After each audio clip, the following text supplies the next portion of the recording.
नमस्कार मित्रांनो, स्वागत आहे तुमचं आपल्या मराठी नेट कॅफे या चॅनलमध्ये. तर मित्रांनो, SSC डिप्लोमा 2024चे फॉर्म भरायचे चालू झाले आहे. तरी ॲडमिशन फॉर्म भरताना तुम्हाला कोणकोणते डॉक्युमेंट्स लागतील, यासाठी फी किती असेल आणि या संदर्भात फॉर्म कसा भरावा याचा आज व्हिडिओ तयार केलेला आहे. तरी व्हिडिओ तयार केला आहे, तरी आपण फॉर्म भरताना कोणकोणते डॉक्युमेंट सोबत ठेवायचे याच्यावर पहिल्यांदा लक्ष देऊ. पहिल्यांदा तुमच्याकडे फॉर्म भरताना आधार कार्ड, 10वीचं मार्कशीट आणि डोमासेल किंवा शाळा सोडलेला दाखला हे असणं कंपल्सरी आहे. त्याचबरोबर जर तुम्ही कास्टमध्ये येत असाल तर तुमच्याकडे कास्ट सर्टिफिकेट असले पाहिजे. आत्ता नसले तरी चालेल, पण कास्ट सर्टिफिकेटसाठी तुम्ही अप्लाय करून ठेवा. ज्यांच्याकडे कोणाकडे नाही त्यांनी कास्ट सर्टिफिकेटसाठी अप्लाय करा आणि डोमासेल कोणाकडे नाही त्यांनी पण डोमासेलसाठी अप्लाय करा. बाकीचे जे डॉक्युमेंट आहेत ते तुमच्याकडे असणे गरजेचंच आहे.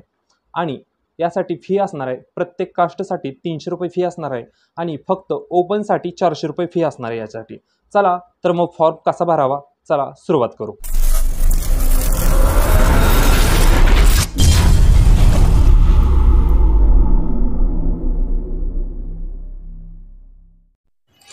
नमस्कार मित्रांनो, चला तर आपण व्हिडिओला सुरुवात करू. सर्वप्रथम आपल्याला या वेबसाईटवरती यायचं आहे. DTPच्या या वेबसाईटवर आल्यानंतर पाहू शकता की तुम्ही या ठिकाणी 29 मे 2024 पासून फॉर्म भरण्याची मुदत चालू झालेली आहे. तसेच जर तुम्हाला तुम्ही फॉर्म भरला त्याच्यामध्ये लास्टला तुम्हाला कळलं की याच्यामध्ये काहीतरी मिस्टेक आहे, तर तुम्हाला जर काही कॉन्टॅक्ट करायचं असेल तर त्यांचे हे 2 कॉन्टॅक्ट नंबर आहेत, कस्टमर केअर नंबर. या नंबरवरती तुम्ही कॉल करू शकता. चला तर व्हिडिओला सुरुवात करू. सर्वप्रथम या वेबसाईटवरती आल्यानंतर आपल्याला न्यू रजिस्ट्रेशन या बटनावर क्लिक करायचं आहे. या बटनावर क्लिक केल्यानंतर या ठिकाणी आपल्याला नाव टाकून घ्यायचं आहे. कोणत्या विद्यार्थ्याचा फॉर्म भरायचा आहे त्या विद्यार्थ्याचं नाव टाकून घ्यायचं आहे. या ठिकाणी आपल्याला नाव हे ज्या पद्धतीने 10वीच्या मार्कशीटवर नाव होतं त्या पद्धतीने या ठिकाणी आपल्याला टाकून घ्यायचं आहे. तुमच्याकडे त्याची ऑनलाईन प्रिंट असेलच, कारण निकाल हा परवाच लागलेला आहे याचा. तर या पद्धतीने तुम्ही नाव टाकून घ्या. त्याच्यानंतर खाली ईमेल ID टाकून घ्या. त्याच्यानंतर खाली त्याच्या शेजारीच मोबाईल नंबर टाकून घ्यायचा आहे. मोबाईल नंबर व्यवस्थित टाकून घ्या. त्याच्यावरती आपल्याला OTP येणार आहे. त्याच्यानंतर खाली आपल्याला आपलं राज्य सिलेक्ट करायचं आहे. आपण कोणत्या राज्यातून बिलॉंग करतो ते राज्य या ठिकाणी सिलेक्ट करून घ्यायचं आहे. त्याच्यानंतर तुम्ही कोणत्या जिल्ह्यातून येता तो जिल्हा या ठिकाणी सिलेक्ट करून घ्यायचा आहे. जिल्हा सिलेक्ट केल्यानंतर या ठिकाणी आपल्याला एखादा स्ट्रॉंग पासवर्ड टाकून घ्यायचा आहे. पासवर्ड हा स्ट्रॉंग असावा, त्या पद्धतीनं पासवर्ड टाकून घ्या एखादा. मी पासवर्ड टाकून घेतलेला आहे. त्याच्यानंतर सर्व माहिती टाकून झाल्यानंतर एकदा रजिस्टर या बटनावर क्लिक करायचं आहे आणि ओके म्हणायचं आहे. त्याच्यानंतर या ठिकाणी तुम्हाला अशी माहिती दाखवेल, लिहिलेली सर्व माहिती बरोबर आहे का हे एकदा वाचून घ्यायची आहे. जर बरोबर असेल तर ओके करायचे आहे. तर त्याच्यानंतर मोबाईलवर आपल्या एक OTP जातो, तो OTP या ठिकाणी टाकून घ्यायचा आपल्याला. तर या ठिकाणी आपण मोबाईलला आलेला OTP टाकून घेऊ.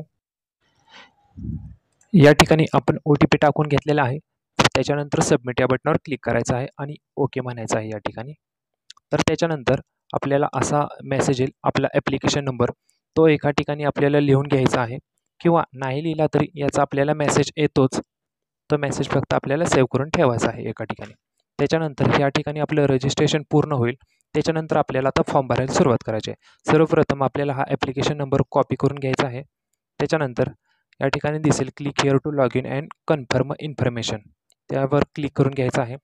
तर याच्यानंतर युजरनेम आपण जो कॉपी केला होता आत्ता तो या नंबर या ठिकाणी टाकून घ्यायचा आहे. आपण तयार केलेला पासवर्ड या ठिकाणी टाकून घ्या व्यवस्थित. त्याच्यानंतर हा कॅप्चा दिलेला आहे तो कॅप्चा या ठिकाणी टाकून घ्या. किती असतं 12+9, तर या ठिकाणी 21 असं टाकून लॉग इन करून घ्यायचं आहे. तर या ठिकाणी पाहू शकता या ठिकाणी लॉग इन झालेलं आहे आपलं.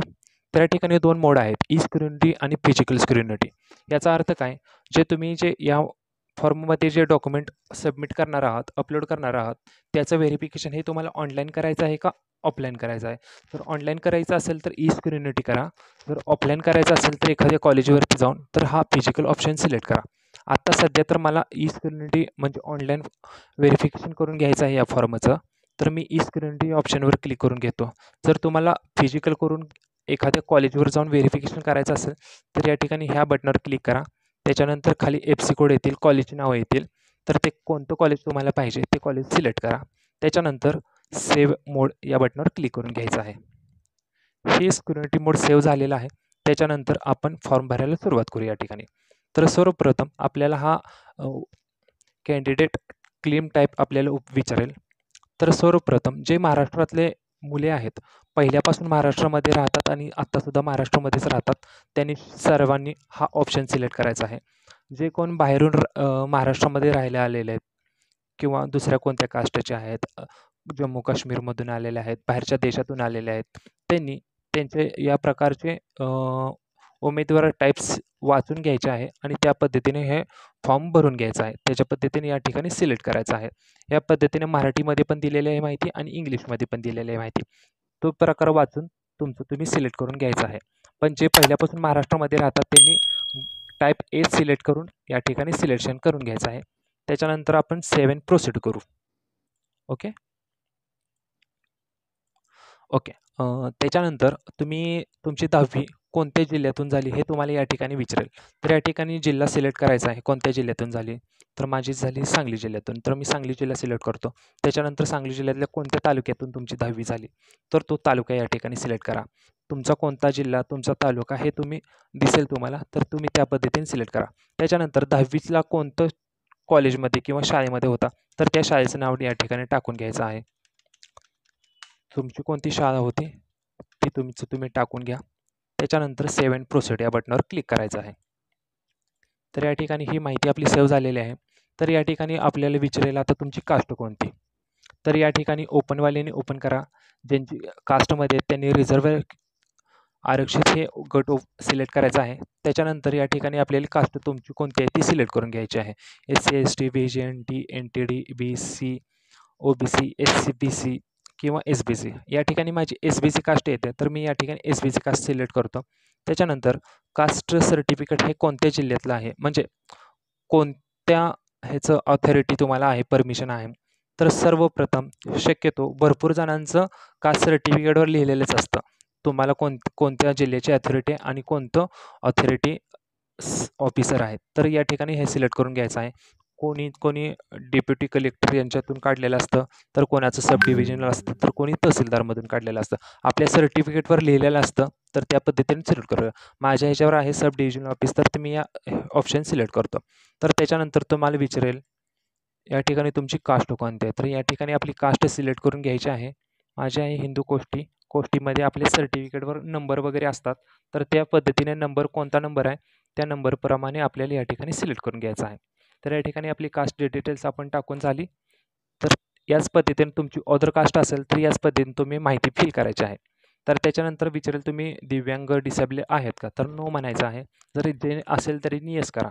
त्याच्यानंतर संरक्षण कर्मचारी तपशील डिफेन्समध्ये आहात का तुमचे पालक वगैरे, डिफेन्समध्ये म्हणजे कोण आर्मीमध्ये वगैरे नेव्हीमध्ये वगैरे कोण आहे का तुमचे पाल्य आई वडील, तर असेल तर यस करा, नसेल तर नो करा. तुम्ही ऑर्फन आहात का, अनाथ आहात का, असेल तर यस करा, नसेल तर नो करा. या ठिकाणी आपल्याला आता विचारेल डॉक्युमेंट्स तुमच्याकडे कोणता आहे. या पद्धतीने नॅशनॅलिटी इंडियन नॅशनॅलिटी म्हणजेच डोमासेल असतं, ते डोमासेल आणि इंडियन नॅशनॅलिटी हे एकच सर्टिफिकेट असतं. तर तुमच्याकडे हे सर्टिफिकेट असेल किंवा शाळा सोडलेला दाखला किंवा इंडियन पासपोर्ट किंवा जन्माचा दाखला, यापैकी जे कोणतं तुमच्याकडे डॉक्युमेंट अवेलेबल असेल तर ते आपण या ठिकाणी सिलेक्ट करून घ्यायचं आहे.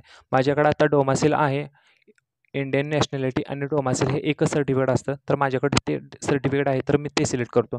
जर तुमच्याकडे शाळा सोडलेला दाखला असेल, जन्माचा दाखला असेल तर तुम्ही ऑप्शन सिलेक्ट करा या ठिकाणी. जर तुमच्याकडे ह्यातलं कोणतंच नसेल तर तुम्ही डोमासेल काढून घ्या किंवा शाळा सोडलेला दाखला काढून घ्या आणि तो ऑप्शन सिलेक्ट करून काढून घ्या. त्याच्यानंतर 7 प्रोसीड या बटनावर क्लिक करू आपण. ही माहिती सगळी झाली. त्याच्यानंतर आपल्याला 10वीची डिटेल्स टाकायचे आहे. 10वी तुमची कोणत्या बोर्डातून झाली तो बोर्ड या ठिकाणी सिलेक्ट करा. माझी महाराष्ट्र स्टेट बोर्डातून झाली तर मी हा बोर्ड सिलेक्ट करतो. तुमचा कोणता बोर्ड असेल तर तुम्ही सिलेक्ट करा. तुमची 10वी कधी झाली, 2024, 22, 23 जी तुमची झाली असेल तर तो वर्ष तुम्ही या ठिकाणी सिलेक्ट करा. त्याच्यानंतर तुम्ही पास आहात का, तर आहात. त्याच्यानंतर तुमच्या आईचं नाव या ठिकाणी टाकून घ्यायचं आहे. या ठिकाणी आईचं नाव टाकलं त्याच्यानंतर या ठिकाणी सीट नंबर टाकून घ्यायचा आहे. तुमचा 10वीला कोणता सीट नंबर होता तो या ठिकाणी टाकून घ्या. तर नंतर तुम्हाला विचारेल 10वीला तुम्हाला टेक्निकल विषय होता का. जर विषय असेल तर येस करा, नसेल तर नो करा. त्यानंतर तुम्हाला 10वीला असताना तुम्ही इंटरमिडिएट ग्रेड ड्रॉइंगची एक्झाम दिली का, दिली असेल तर येस करा, नसेल तर नो करा. त्याच्यानंतर तुमची 12वी झाली आहे का, असेल तर कोशातून झाली MCBC 12वी सायन्स, नसेल झाली तर नॉट ॲप्लिकेबल करा आणि पुढे चला. तर त्यावेळी विचारेल तुमचा ITI झाला आहे का? ITI झाला असेल तर येस करा, नसेल तर नो करा. त्याच्यानंतर सेव्ह अँड प्रोसीड या बटनावर क्लिक करू आपण. आणि आपली एक माहिती राहिली होती ती आपण पूर्ण करून घेऊ. या ठिकाणी आपण सीट नंबर टाकल्यानंतर आपल्याला विचारेल तुम्हाला मॅथ्समध्ये किती मार्क होते. तर या ठिकाणी आपण टाकून घ्यायचे आहेत. मॅथ्समध्ये किती पैकी होते ते पण टाकून घ्यायचं आहे. त्याच्यानंतर सायन्सला किती मार्क्स होते ते या ठिकाणी टाकून घ्यायचं आहे. त्याच्यानंतर इंग्लिशमध्ये किती होते ते. या पद्धतीने तुमचे सर्व मार्क्स टाकून घ्या. त्याच्यानंतर ॲग्रिगेट तुम्हाला मार्क्स किती होते. ॲग्रिगेट म्हणजे काय, टोटल मार्कशीटवर तुम्हाला खाली दिसेल टोटल 500 पैकी 470, 500 पैकी 550 असे या पद्धतीने तुम्हाला किती मार्क्स होते ते या ठिकाणी टाकून घ्यायचं आहे. या पद्धतीने मार्क्स टाकून झाल्यानंतर सर्व नो करा मगाशी सांगितल्याप्रमाणे. त्याच्यानंतर सेव्ह अँड प्रोसीड या बटनावर क्लिक करून घ्यायचं आहे. त्याच्यानंतर पुढची इन्फॉर्मेशन विचारायला आपल्याला पर्सनल इन्फॉर्मेशन. तर या ठिकाणी आपल्याला सर्व माहिती टाकून झाल्यानंतर या ठिकाणी आपल्याला डेट ऑफ बर्थ टाकून घ्यायची आहे. जी कोणती तुमची डेट ऑफ बर्थ असेल ती डेट ऑफ बर्थ टाकून घ्या. तुमचं जेंडर या ठिकाणी सिलेक्ट करा. तुमचं वार्षिक उत्पन्न किती आहे ते या ठिकाणी सिलेक्ट करून घ्यायचं आहे. त्याच्यानंतर तुमचा धर्म कोणता या ठिकाणी या बघून तुम्ही धर्म सिलेक्ट करा. त्याच्यानंतर तुमची मातृभाषा कोणती आहे. माझी मराठी आहे. तुमची कोणती आहे ते पद्धतीने तुम्ही टाकून घ्यायचे आहे. त्याच्यानंतर इथे विचारेल तुम्हाला TFWSमधून ॲडमिशन घ्यायचं आहे का, म्हणजे शिक्षण शुल्क माफीमधून अर्ज करायचा आहे का. त्याचे कॉलेज वेगळे असतात, तर त्या वेगळ्या कॉलेजमध्ये थोडेफार सीट्स असतात. तर शक्यतो या ठिकाणी तुम्हाला जर करायचं असेल शिक्षण शुल्क माफीतून अर्ज तर येस करा, नसेल तर नो करा. त्याच्यानंतर या ठिकाणी आपल्याला ॲड्रेस टाकायचा आहे. तुम्ही कोणत्या गावातून येता तो ॲड्रेस या ठिकाणी टाकून घ्या. गावाचं नाव टाका. त्याच्यानंतर तुम्ही कोणत्या नगरमध्ये राहता ते टाका. जर कोणता एखादा रोड असेल तर रोड टाका. त्याच्यानंतर राज्य, जिल्हा, तालुका आणि त्याच्यानंतर तुमच्या गावाचं नाव टाका. त्याच्यानंतर खाली पिनकोड टाका. या ठिकाणी सर्व माहिती टाकून झाल्यानंतर खाली सेव्ह अँड प्रोसीड या बटनावर क्लिक करून घ्यायचं आहे. त्याच्यानंतर महत्त्वाची प्रोसेस म्हणजे या ठिकाणी आपल्याला फोटो अपलोड करायचा आहे. तर फोटो कसा अपलोड करायचा या ठिकाणी दाखवतो. फोटोची साईज ही 50 KB मध्ये असावी. 50 KB पेक्षा जास्त मोठा फोटो असता कामा नये. आणि या ठिकाणी सांगितलेलं आहे प्लेन व्हाईट बॅकग्राऊंडमध्ये तुमचा फोटो असला पाहिजे. तर या पद्धतीने आता मी फोटो अपलोड करून दाखवतो तुम्हाला. फोटो अपलोड कसा करायचा आहे या पद्धतीने या ठिकाणी फोटो पाहिजे आणि त्याच्या खाली सही केलेली पाहिजे. या ठिकाणी मी तुम्हाला फोटो ओपन करून दाखवतो कशा पद्धतीने फोटो पाहिजे. तर हा फोटो आहे. तर या ठिकाणी हा फोटो अपलोड केला आपण. तर फोटोची साईज ही मी ऑलरेडी कव्हर करून घेतली होती 50 KB पेक्षा जास्त आणि पाहू शकता या ठिकाणी. या ठिकाणी हा फोटो झाला आणि फोटोच्या खाली ही सही झाली. याच पद्धतीने दोन्ही एकत्र अटॅच करायचे आहेत. मी फक्त तुम्हाला दाखवण्यापुरते हा फोटो घेतला आहे. तर फोटोचा बॅकग्राऊंड हा व्हाईट कलरचा पाहिजे हे लक्षात ठेवा. त्याच्यानंतर सेव्ह अँड प्रोसीड ऑप्शनवर क्लिक करायचं आहे. तर ते सर्व झाल्यानंतर या ठिकाणी आपल्याला विचारेल तुमचं 10वीचं मार्कशीट अपलोड करा. त्याच्यानंतर हे फक्त मॅन्डेटरी आहे. मॅन्डेटरी कसं ओळखायचं म्हणजे अपलोडच केलं पाहिजे डॉक्युमेंट ते कसं ओळखायचं या ठिकाणी हे स्टार दिसेल तुम्हाला.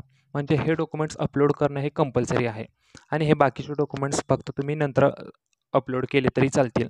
फक्त हे अपलोड करणं कंपल्सरी आहे. बाकीचे आत्ता अपलोड केले नाहीत तरी चालतील. आत्ता माझ्याकडे हे 10वीचं मार्कशीट आहे तर मी हे मार्कशीट अपलोड करून घेतो. तर तुम्हाला जर बाकीच्या कोणत्या ऑप्शनला मॅन्डेटरी असं चिन्ह येत असेल तुम्ही फॉर्म भरताना तुमच्या कास्टनुसार असतं ते तर येत असेल तर ते अपलोड करणं गरजेचं आहे. ते अपलोड करून घ्या तुम्ही. जर येत नसेल तर नाही अपलोड केले तरी चालेल पण हे मार्कशीट अपलोड करणं गरजेचं आहे. तर या ठिकाणी मी हे मार्कशीट अपलोड करून घेतो.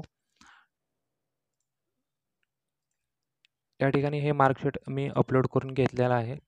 दाखवतो फक्त तुम्हाला. हे अपलोड मार्कशीट सक्सेसफुल झालेलं आहे. या ठिकाणी पाहू शकता. या ठिकाणी व्ह्यू या बटनावर क्लिक करून हे आपण मार्कशीट पाहून घेऊ शकतो. त्याच्यानंतर सबमिट या ऑप्शनवर क्लिक करायचं आहे. सर्व माहिती झाली भरून.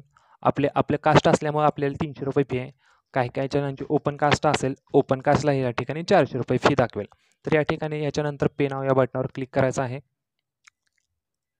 त्याच्यानंतर पेमेंटचं ऑप्शन ओपन होईल. त्याच्यानंतर या ठिकाणी कार्ड, नेट बँकिंग, वॉलेट किंवा UPI QR कोड यावरून पेमेंट करू शकता. या ठिकाणी आपण UPI सिलेक्ट करू. या ठिकाणी QR कोड ओपन करू. त्याच्यानंतर कंटिन्यू अँड पे ऑप्शनवर क्लिक करू. या ठिकाणी आपला QR कोड ओपन होईल. त्याच्यानंतर तुमचा Google Pay, PhonePe हा ओपन करून या ठिकाणी आपण स्कॅन करून घ्यायचा आहे. पेमेंट झाल्या ऑटोमॅटिक डिस्प्ले आतमध्ये ओपन होईल आणि प्रिंटचं ऑप्शन तिथे येईल तुम्हाला. या पद्धतीने हा फॉर्म भरायचा आहे. हे फॉर्म भरायची जर पद्धत तुम्हाला आवडली असेल तर आपला व्हिडिओ नक्की लाईक करा आणि आपल्या चॅनलला सबस्क्राईब करून ठेवा आणि हा व्हिडिओ तुमच्या आपल्या मित्रांसोबत शेअर करा आणि आपला WhatsApp ग्रुप जॉईन करायला विसरू नका. WhatsAppची लिंक तुम्हाला डिस्क्रिप्शनमध्ये भेटेल.